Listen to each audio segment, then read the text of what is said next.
Why do you give up on your goals even when you want them so badly? Have you ever made a New Year's resolution, felt super pumped about it in January, and then completely given up by February? If that sounds familiar, don't worry, you're not alone. And today, I'll show you why this happens and, more importantly, how you can fix it. Here's a quick story. A recent study found that nearly 80% of people abandon their resolutions within the first 6 weeks. Why? It's not because they're lazy or lack willpower, it's because they don't understand how motivation really works. Let's change that. First, let's talk about the two types of motivation, intrinsic and extrinsic. Intrinsic motivation comes from within. It's when you're driven by passion or a sense of purpose.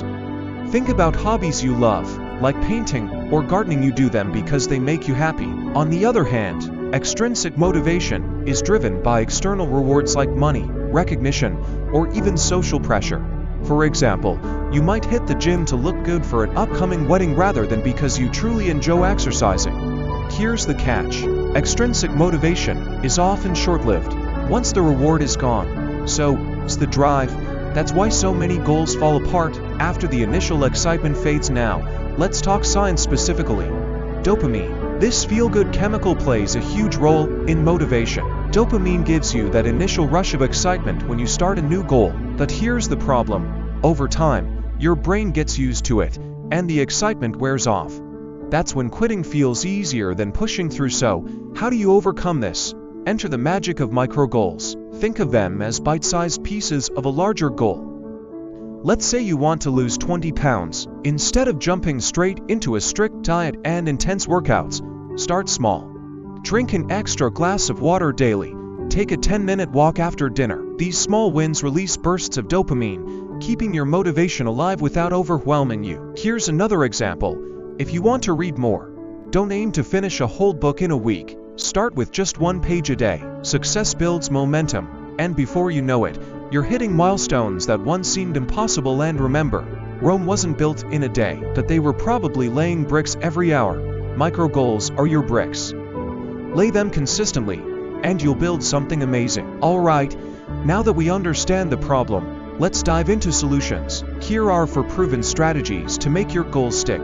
Set SMART goals. SMART stands for specific, measurable, achievable, relevant, and time-bound. Instead of saying, I want to get fit, try, I'll work out for 20 minutes, 3 times a week, for the next month.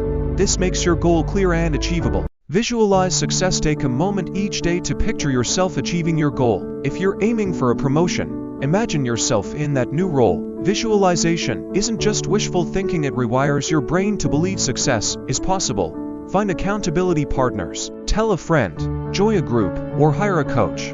When someone else is cheering you on, or even better, holding you accountable, you're less likely to quit. Reward progress. Celebrate the small wins. Completed your first week of workouts. Treat yourself to something you enjoy, like a relaxing evening or a new playlist. Rewards keep your brain engaged and motivated. So, let's recap. Motivation isn't the problem. The real challenge is how you approach your goals. By setting micro goals, visualizing success, and staying accountable, you can transform your habits and finally achieve what you've been dreaming of. Now, it's your turn. What's one small goal you'll start today? Drop it in the comments. I'd love to hear from you and cheer you on. Don't forget to like, subscribe, and share this video with someone who needs a little extra motivation. Together, we've got this.